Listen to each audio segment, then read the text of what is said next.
আসসালামু আলাইকুম বন্ধুরা, আজকের ভিডিওতে আমরা দেখব 2024-এ বাংলাদেশের সেরা 10টি আলোচিত ঘটনা। তার আগে আপনি যদি আমার চ্যানেলে নতুন হয়ে থাকেন তবে প্লিজ সাবস্ক্রাইব করে দিবেন। বছরের শুরুতে দ্বাদশ জাতীয় সংসদ নির্বাচন অনুষ্ঠিত হয় 7ই জানুয়ারি।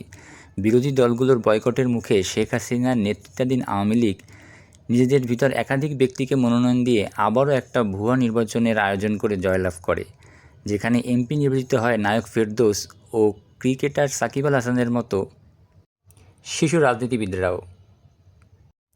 এরপর ঢাকার বেইলি রোডের একটি বহুতল ভবনে আগুন লেগে 46 জনের মৃত্যু হয়।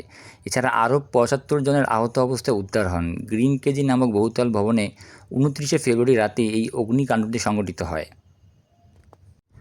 12ই মার্চ এমভি আবদুল্লাহ নামের একটি জাহাজ ছিনতাই করে সোমালিয়ান দস্যুরা।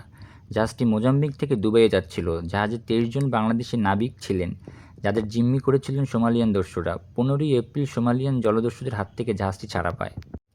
16ই মে ফোর্বস ম্যাগাজিনের অনূর্ধ্ব 30 এশিয়াতে স্থান পায় 9 বাংলাদেশি। এই তালিকায় এশিয়ার 30 বছরের নিচের 300 জনের নাম প্রকাশ করা হয়ে থাকে। এতে জায়গা করে নিয়েছে 9 বাংলাদেশি, যাদের কেউ তরুণ, উদ্যোক্তা, সাংবাদিক ও নেতা ও আবিষ্কারক।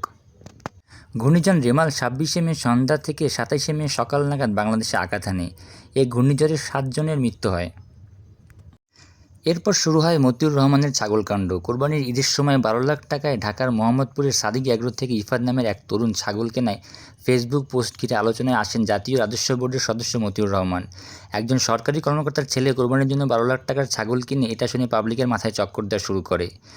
ভারী বর্ষণ নিয়ে এবছরের 9 জুন কক্সবাজারের উখিয়া রোহিঙ্গা ক্যাম্পে 7 জন রোহিঙ্গা সহ 9 জন নিহত হন পাহাড় ধসে। নিহত ব্যক্তিদের মধ্যে 2 জন স্থানীয় বাসিন্দাও ছিলেন। এরপর শুরু হয় কোটা সংস্কার আন্দোলন। কোটা সংস্কার আন্দোলন বা জুলাই আগস্ট আন্দোলন 2024 সালে বাংলাদেশের সবথেকে আলোচিত বিষয় ছিল। শুরুতে আন্দোলনের সভা সমাবেশের মধ্যে স্থির থাকলেও 14ই জুলাই প্রধানমন্ত্রী শেখ হাসিনার এক বক্তব্যে কোটা আন্দোলনকারীদের পরোক্ষভাবে রাজাকারের নাতিপুত হিসেবে অভিহিত করেন। এরপর থেকেই কোটা আন্দোলন আরও বেগবান হয়। এই আন্দোলনে প্রায় 21,000 শিক্ষার্থী ও আন্দোলনকারী আহত হওয়ার পাশাপাশি 673 জনের অধিক নিহত হন। 5ই আগস্ট গণ আন্দোলনের মুখে পদত্যাগ করে ভারতে পালিয়ে যান প্রধানমন্ত্রী শেখ হাসিনা। তার বাসভবন আন্দোলনকারীরা দখলে নিয়ে নেয়। এ সময় সেনাপ্রধান ওয়াকারুজ্জামান অন্তর্বর্তীকালীন সরকার গঠনের ঘোষণা দেন। সর্বশেষ 8ই ডিসেম্বর ভারতকে হারিয়ে অনূর্ধ্ব এশিয়া কাপ শিরোপা জিতে নেয় বাংলাদেশ অনূর্ধ্ব ক্রিকেট দল। এগুলোই ছিল এই বছরের সেরা 10টি আলোচিত ঘটনা। ভিডিওটি ভালো লাগলে লাইক, কমেন্ট ও শেয়ার করবেন।